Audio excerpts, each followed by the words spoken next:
Bukesi karo Inces kon jajal. Bukesi karo Elisa sing nyuwara kok kala menjengku serasa arep lepas ngono ya. Ngapa kok dadak ngapet-ngapet ngapa? Ya Jajal kaya kok melu dijajal. menahan ngono lho. Dijajal munine Ayo jajal kowe, Pri, ayo Pri. Bu Kesi selamat malam. Sugeng dalu Mbak Elisa, sugeng dalu Mbak Tatin sing manis dhewe.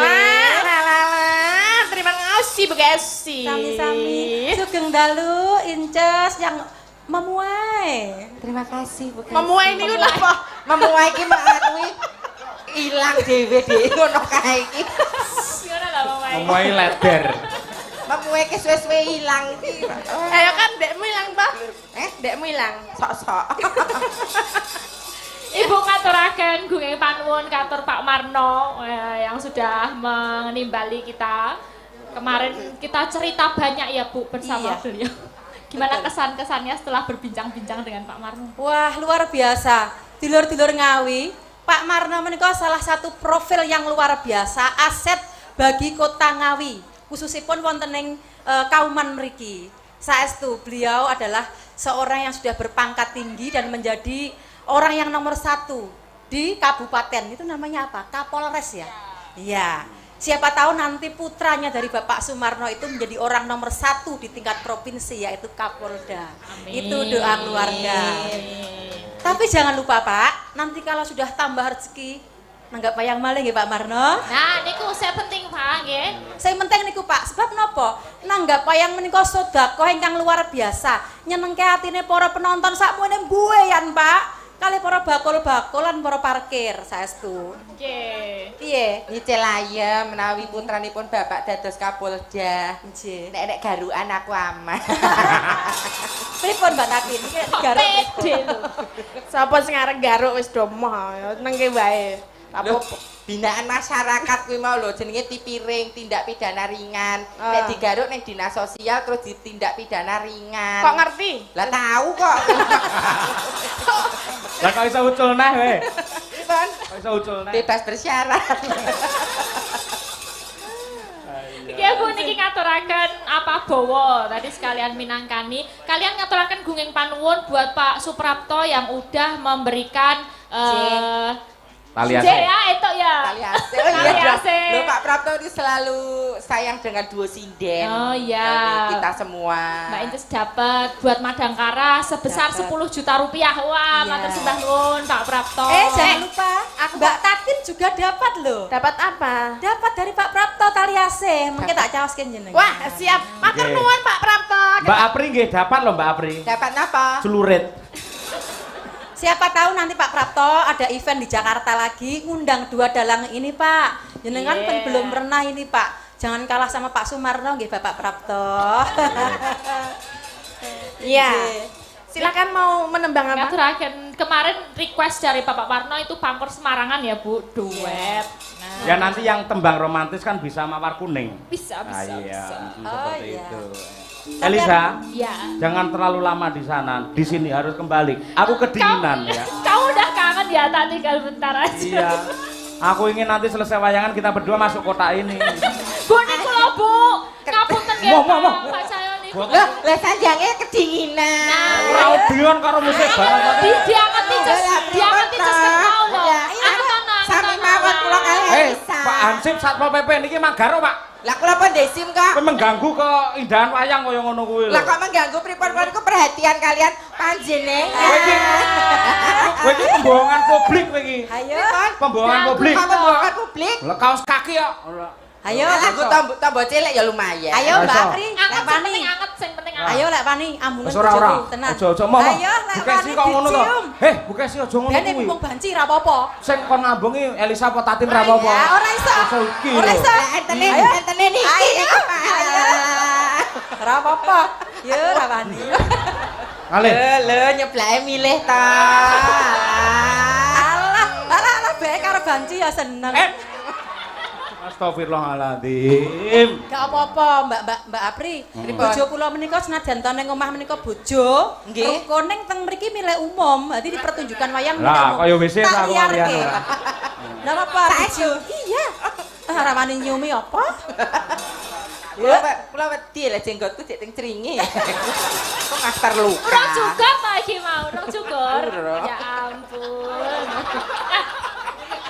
Cekelek Mbak. Apa kelono jenggote lho? Enggak, kok tak loro, sakit. Sakit. Monggo Mbak Elisa kalian. Ibu. Ya, nanti yang tinggi-tinggi Elisa ya. Oke. Buriku anu jar disemprot disinfektan. Apa mangsane iki virus ngono apa piye? Untuk juga penggemar YouTube Kuntadi Channel yang malam ini tadi sudah hampir tembus 3.800 penonton. Hebat Wow, sekali. luar biasa. Tontonan spektakuler malam Ya. ini Terima diminati kasih oleh penonton live Kuntadi streaming Channel. juga. Tanpa kehadiran jenengan, tanpa like panjenengan, kami bukan apa-apa. Mingkar mingkureng ang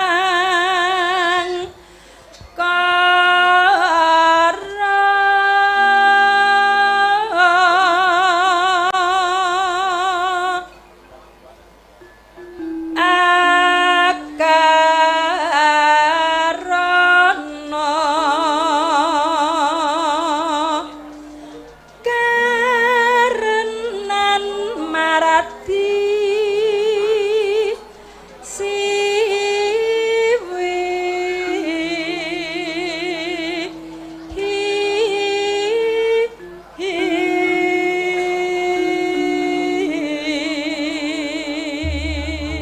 Sawangan toh, beda banget toh iki. Wong loro iki lho, ning kene sing kene sebelah kene Heeh. merbawani. Iya. Sinden yo dedek ngene. Sing kene Ra iso anteng no, soalnya batune cacing. anyar. Nek lek papat ngono disawang apik ya, Mbak. Napa Berarti ki? saka Mbak Tati ini jan kaya Sri Huning. Jenengan kaya Sri Tanjung. Heeh. Lek Bu Gesi kaya Sri Hunon. Lek mriki kaya Sri Gala. Halo. Enggak boleh marah. Nek serigala mungkin tak dilet lho. Ayo, Mana bojone bareng ra isin. ora apa-apa, ora apa-apa. Bukan sih ikhlas kok. Ya aku mah disodakoh. Ben, dhek ben bahagia, asline dhek penasaran karo banci. Kersane mboten monoton nggih Bu, ada variasi baru. Ayo ta Pak, pisan-pisan ta Pak. Ayo lek wani dicium apri, ayo. Ayo. Mama, aja ngono Bu Gesi ora ngono. Alah. Aku wis sumpah sak jege urip ora bakal nyium wanita selain Bu Gesi ora. Lah iki wanita kok. Kan ini bukan wanita. Mau Oh ya? iya, Ding. Ayo, Bu, ini Elisa. kita berdua ya. Elisa dulu nah ini. Yang Aku- tinggi ini Elisa. Biar Kirain kamu- mau barengan gitu loh, ben kawin. Ya. Pitik apa piye? Iya ya. Lambene. Mau polisi tidur saiki pitik. Yo, 1 2 3.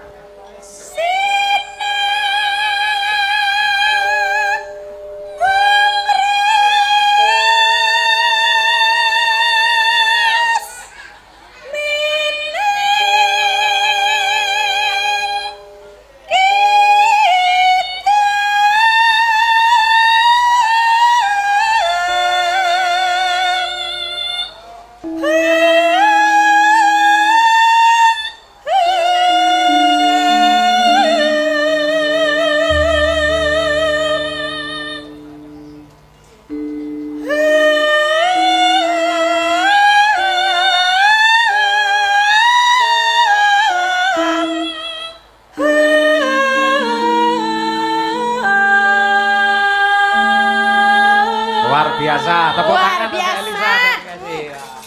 Ayo terima kasih ya telah menginspirasiku semenjak aku pertama kali mencintai wayang itu mendengarkan suara Bu Kesi Pangkur Semarangan sampai sekarang selalu kulantunkan dimanapun aku pergi. Ayo, Dang. Atur tawa. Ayo. Ora kok ndak mampu bret. Bener ya serigala tenang Pak. Ayo. Sinuba Sinukarto Mreh Kretarto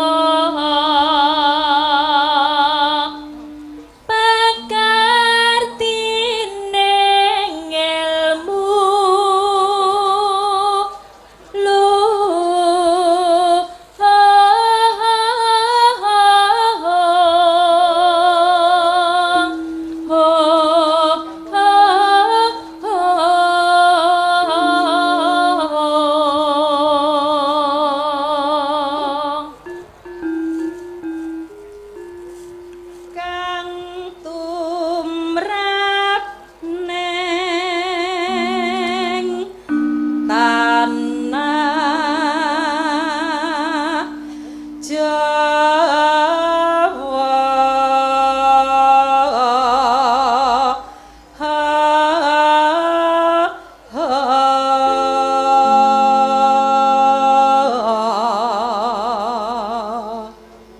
bareng yuk nanau yuk agama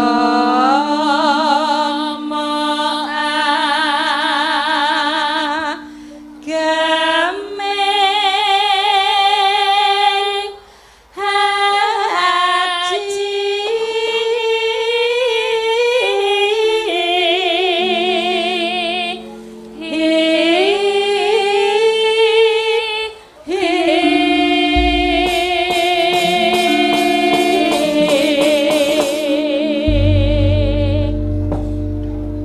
piye Mbak Apri suarane piye Oh, saya sangat nawi Bu Kesi menika mboten tidak perlu diragukan lagi dosen pun guru sinden. Guru sinden. Nah, Mbak Elisa juga begitu.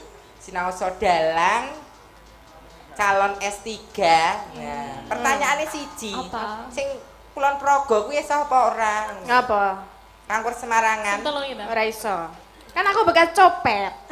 lho apa hubungane Kan copet. Hubungannya Pangkur Semarang karo copet ya apa? Ora iso nek Pangkur Semarang kan harus yang tinggi-tinggi. Ngono kan aku kelino diunek, "Hei, maling-maling," ngono kan dadi aku melayu nek tinggi. Ada nada tinggi itu melayu, ngono lho. Oh, dadi nek krungu sirine ngono kuwi dhek mlayu. Iki kita sing mlayu kowe to Pri malah Pri. Oh iya, Ding. Kok tahu? Langganan ya. Nggonku ya enek ngono. Aku arep golek gudeg margoyudan sanding jembatan Pandalang. Aduh. Sengau ya. Bacute napa, Mbak? Nggih, mawar kuning. Mawar kuning, Pak ya. Antonis Artono. Nggih. Kadyan kaya ngapa lan kepiye isih murup makantar-kantar jiwa katresnanku marang bumi kelairanku.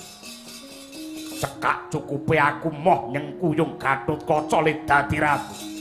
Paramdene kok wong pringgondane nekat misuda karo Gatotkaca. Ora nganti kenthong subuh ndase Gatotkaca wis glundung. Loh, Kang.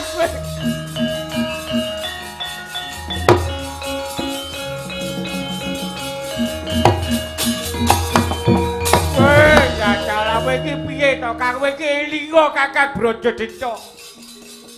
Kowe kudune netepi tembung bawa leksana aja nglincati sabda sing wis kawedhar. Apa kowe lali nalika Mbak Yu Arimbi dirabi karo Kakang Bratasena? Biyen para kadang braja kabeh padha nungkul njaluk urip. Masrahake negara iki karo Kakang Werkudara. Lah kok Ripalungguhan iki kepengkak lelakon dur kaya ngono kowe malik tinggal mangkro. Tinggal kaya ngono iki karepmu piye? Kowe aja mendem karo jabatan, aja edan karo kelungguhan Kakang Brododenta. Ning donya ki ra sepira sing jenenge derajat pangkat ki mung sampiran, brana pitis ki mung titipan. Yen sak wanci-wanci dipundhut karo pangeran, aku karo kowe ra iso, ora iso bakal gandoli. Ning kaya ngono mamakmu sing dadi patrakku iki calone geger. Geger pancen tak tekadi.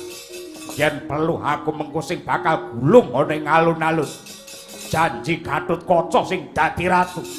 Bumi angus kraton pringgondane. Wah, piye kowe iki? Kawur ngono. Relingo, Kang.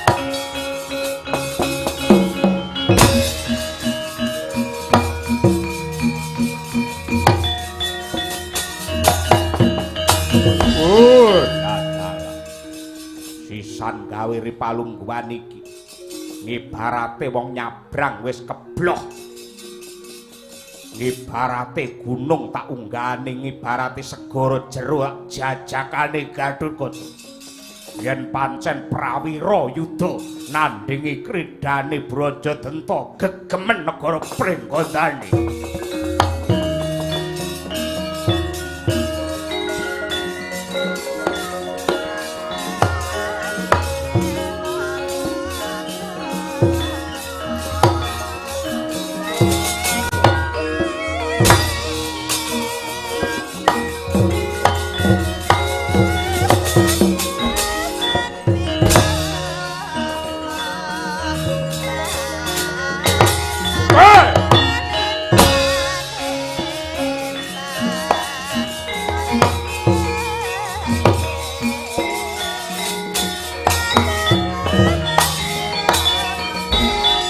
ngarsa madangi jagat duk mungup paneng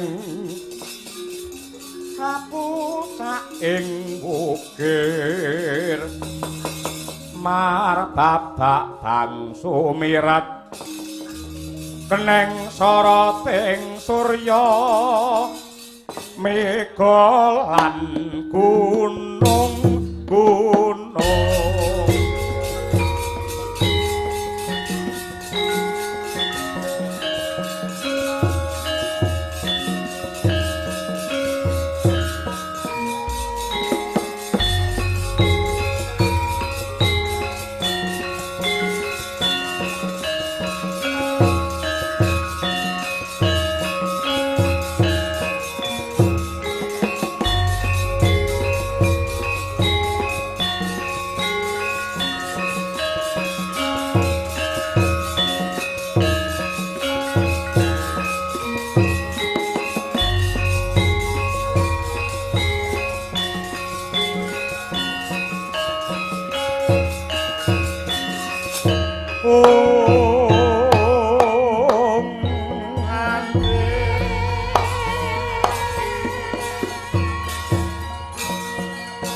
mliginipun paduka Kanjeng Eyang Matswapati ing Wirata kula ngaturaken panuwun ingkang tanpa upami dene paduka kepareng rawuh ing Prenggondani sarta paring pangestu anggen kula badhe misuda Gatotkaca jumeneng Narendra.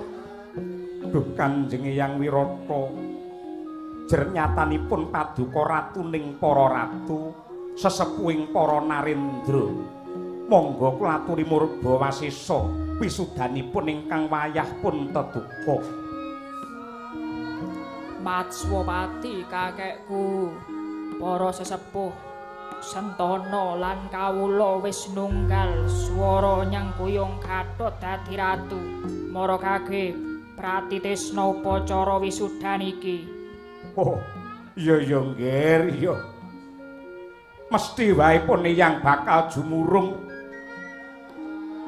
Kula nuwun sewu katur dumateng sedaya para lenggah ingkang kepareng rawuh wonten setinggil negari Pringgondani. Kalilan kula pun Matswapati matur kanthi adhedhasar sampun ageng lelabetanipun Gatotkaca sarta golonging cipta para warga Pringgondani sarta jurung pangestunipun para sepuh pramila saking menika ngengeti animbang sarta amutusaken bilih anak kula Gatotkaca nedya kula wisuda dados ratu ing Pringgondani kanthi ajejuluk Prabu Anom Harya Gatotkaca.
Dene utamaning nata Berbudi bawa laksana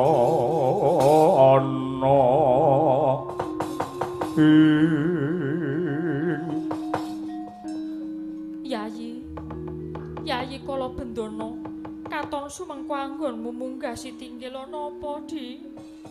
Nuwun sewu aku nyuwun pangapura. dene aku ninggal tata krama seba tanpa piniji. Atur uninga Kakang Mbok Arimbi lan Kakang Bratasena. Dina iki alun-alun Pringgondani geger. Merga saka patrape Kakang Brajadenta sing ora trima Gatotkaca dadi ratu. Malah dheweke sumbar macia-cia. Gatotkaca kena dadi ratu, waton bisa nglangkai bakene Brajadenta. Piye iki, Mbak? Piye iki?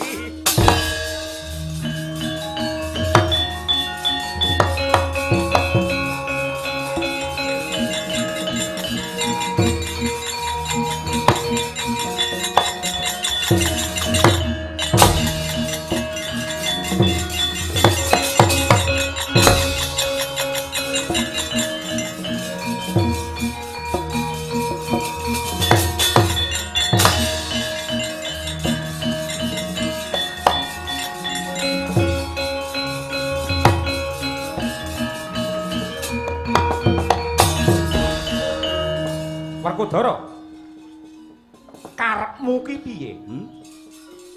Mestine kupingmu krungu mripatmu meruh yen anakmu diancam patine karo Brajadenta.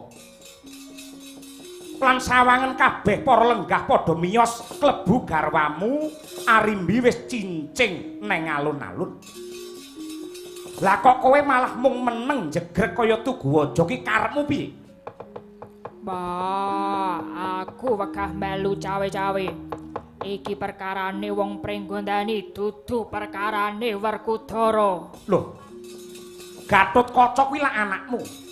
Ya gene kowe ora ngayomi karo anakmu dhewe. Kanthi lakon iki wong sak Pringgondani bisa ngukur sepira kepinterane Gatut nggone ngrampungke perkara.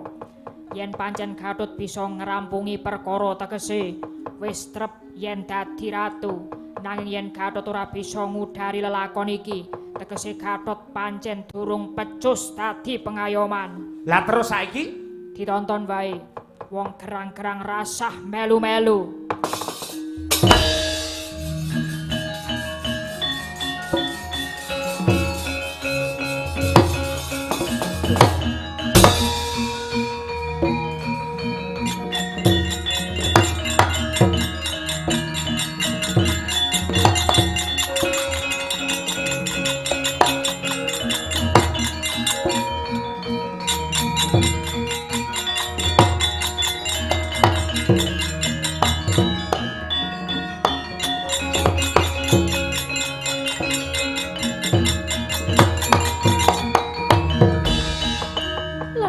Jagat manuk maning jajalanat kowe Brajadenta.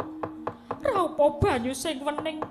Patramu iki padha karo nyempyokake banyu letuh marang kulawarga Pringgondani.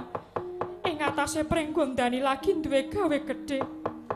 Akeh para ratu lan pinisepuh sing padha lenggah. Parantene swasana kang tentrem lan endah. Malah kok rusak kanthi pratrapmu sing gawe ora genah. Elingo sak sedane Koko Prabu Arimbo dening Kang Mas Bratasena mbiyen kowe lan dulurmu Kadang Braja padha njaluk urip lan padha para Kadang Braja mbiyen wis padha sumpah masrahake Pringgondani marang Kakang Bratasena. Nanging yo kene dina iki kowe ngrincati janji ibarate itu tok dilat meneh. Mongko elek-eleke kelakuan kuwi yen lambene ora kena digugu kaya dapurmu. Wah, kakean bebangal.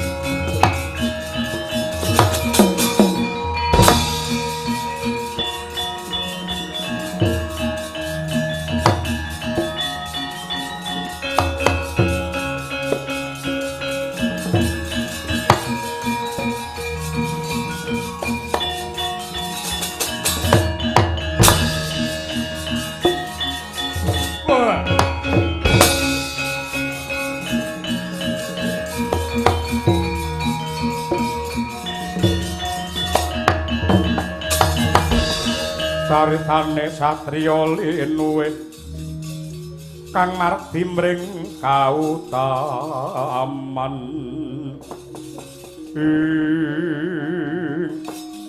Aduh, Paman Brajadenta ingkang paduka kersakaken menika kados pundi? Menawi kula kaanggep boten trep dados ratu, monggo bab menika dipun rembak kanthi sae, Paman. Aja gembelo sirahmu kowe le. Wiwit jaman kuno makuna Pringgondani iki negarane buta, negarane raseksa. Yen dina iki kowe sing dadi ratu, kowe sing jumeneng Narendra, tegese sing ngemudeni negara iki menungso. Kowe nerak pranatan ngowahi budayane wong Pringgondani. Kakek moyangku mbiyen sing babat lan ngedekake negara iki nganti makmur. Ora sudi yen aku dadi kesep ana bumi kelairanku dhewe. Paman, babar pisan kula boten wonten ceceking manah badhe ngremehaken golonganipun para denawa kalebet paduka Paman Brajadenta. Kula kadhapuk dados ratu menika boten saking pikajeng kula piyambak, nanging dipun surung dening para kawula lan para pinisepuh ing Pringgondani. Ing pangajap kanthi Gatotkaca dados ratu, saged dados sarana manunggaling trah Eyang Pandhu lan Eyang Trembuku. Tegesipun antawisipun manungsa kaliyan raseksa saged manunggal tetunggalan satemah ambabar kasantosan ing Pringgondani. Oh, tembungmu kaya enak-enak dibadhok. Nanging kowe nggendhong rasa milik sarta pamrih tumrap kamukten Pringgondani.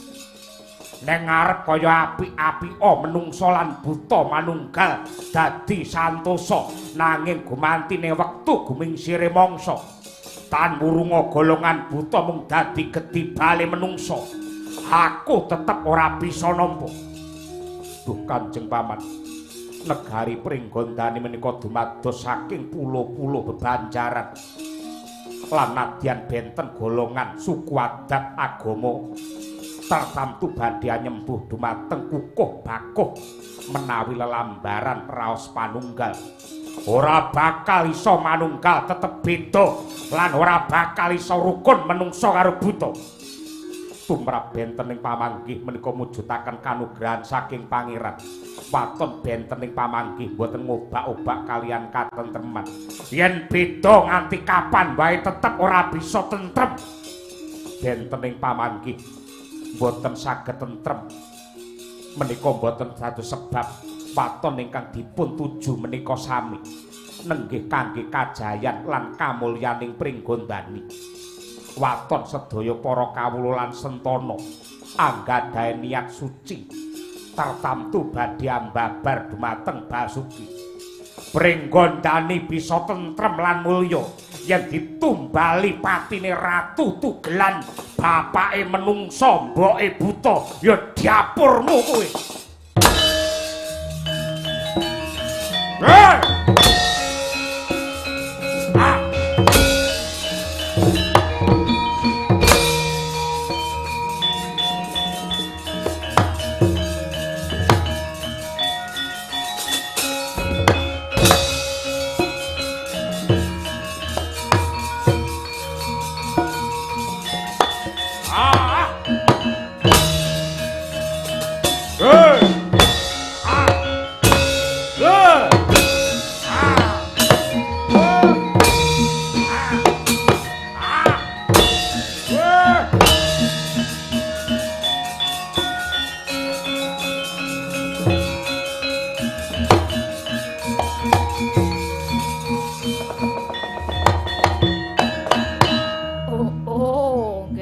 Gatotkaca, ratu sing apik kuwi kudu mahambek sama beda dana denda.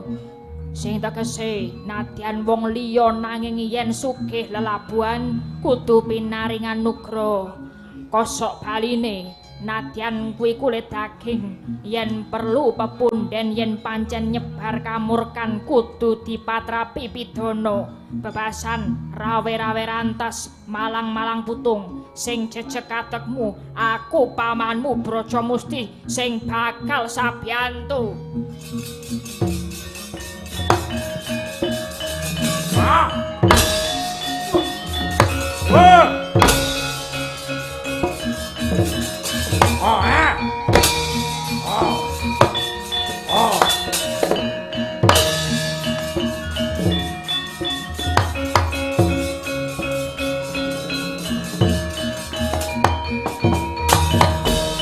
Krida sang kaca negara sigra miting risang Brajadenta miwah sang Brajamusti sirah kekarone den dukumba ical wujuding buta denawa kekalih manjing pring epek-epek astane sang Tetuka dadya daya kekuatan linuwih aji gunting Brajamusti.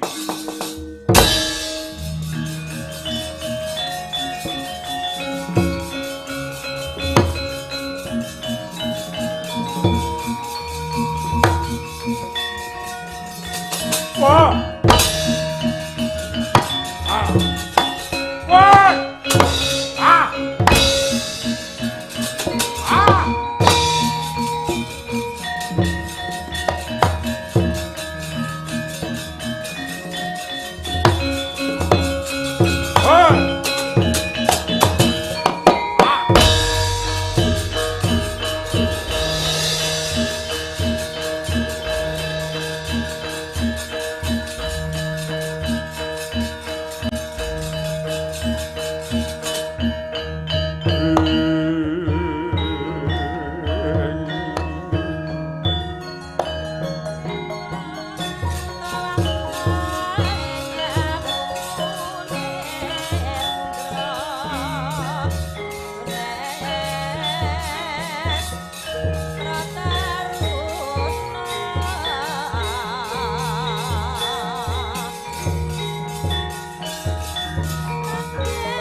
Nuwun sewu wiwit purwa madya ngantos wasana katon cetha ngegla tanpa warana lelabetanipun momongan kula pun Tetuka inggih sang Gatotkaca. Mugi-mugi darmanipun sang Tetuka menika sembada minangka tuladha lan conto tumrapipun para putra-putranipun Bapak Haji Sumarna. Mugi-mugi sedaya para putra sembada prawira ing yuda tanpa benten kaliyan sang kaca negara kanthi kekuatan kaprawiran kadigdayan kuwawa ngayomi dumateng wong sak Nuswantara. Dene kula Semar ingkang ngayahi wajib sarta adi kula pun Elisa Or Karus Alasu ingkang netepi dharma. Mbok menawi anggenipun atur panglipur wonten kirang lan lepatipun kula nyuwun gunge samudra pangaksami kanthi donga slamet slameta sing nanggap slameta sing ditanggap slameta sing nonton tanggapan nuwun.